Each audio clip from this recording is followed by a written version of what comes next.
झटपट बनवा तळणीचे कळीदार असे मोदक।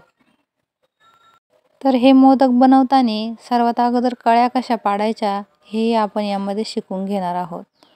खायला हे मोदक अगदी खुसखुशीत आणि त्याचबरोबर खमंगही लागतात। चला तर मग अशा तळणीच्या मोदकाचे नवनवीन व्हिडिओ पाहण्यासाठी स्मितल्स किचनला एकदा नक्की सबस्क्राईब करा आणि त्याचबरोबर लाईक करा, शेअर करा आणि कमेंट करायला विसरू नका। खूप छान आणि झटपट बनवून तयार होतात असे मस्त रसरशीत मोदक। तर या मोदकासाठी जास्त मेहनत करावी लागत नाही बरं का। अगदी कमी साहित्यात आणि कमी वेळेत हे मोदक बनवून तयार होतात।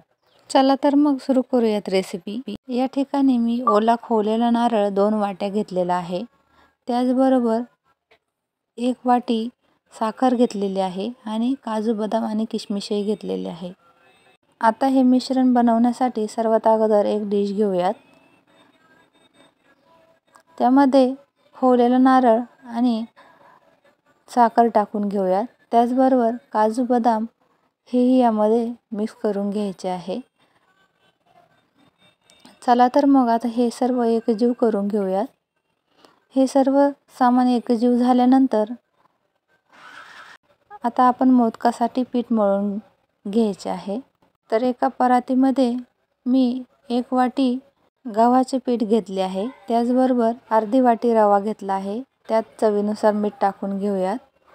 मीठ टाकल्यानंतर हे मीठ सर्व मिश्रणात एकजीव करून घ्यायचं आहे। आता त्यानंतर मी याच पिठामध्ये मोहन म्हणजेच 1 वगळी तेल टाकून घेत आहे आणि आता हे तेल सर्व बाजूनी एकजीव होईपर्यंत मिक्स करून घेत आहे। तर मिक्स करत असताना या प्रकारे सर्व पिठाला तेल लागले गेले पाहिजे, म्हणजे आपले मोदक खुसखुशीत आणि चवदार लागतात। तर या ठिकाणी मोदकाचे पीठ हे छान एकसंध व्हायला हवे। आता यामध्ये थोडे थोडे पाणी टाकून हे पीठ आपण मळून घेऊयात। तर अशा प्रकारे मी अगदी थोडे थोडे करून पाणी टाकून हे पीठ मळून घेत आहे। अशा प्रकारे या ठिकाणी माझे पीठ मळून झालेले आहे।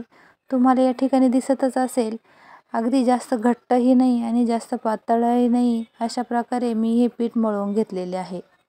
आता एका कढईमध्ये तेल टाकून तेल हे गरम होण्यासाठी ठेवून द्यायचे आहे।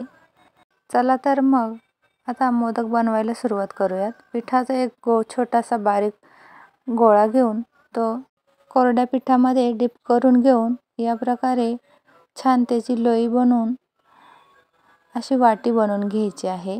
त्यानंतर दोन्ही हात बोटाच्या चिमटीमध्ये त्याचे छान कळ्या पाडून घ्यायच्या आहे। अशा प्रकारे मी सर्व कळ्या पाडून घेत आहे।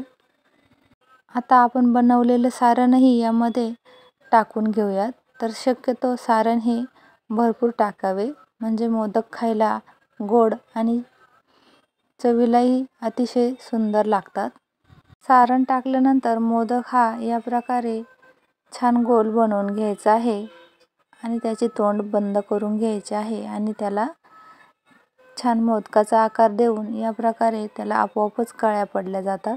अशा प्रकारे आपले सर्व मोदक या ठिकाणी मी बनवून तयार करून घेत आहे।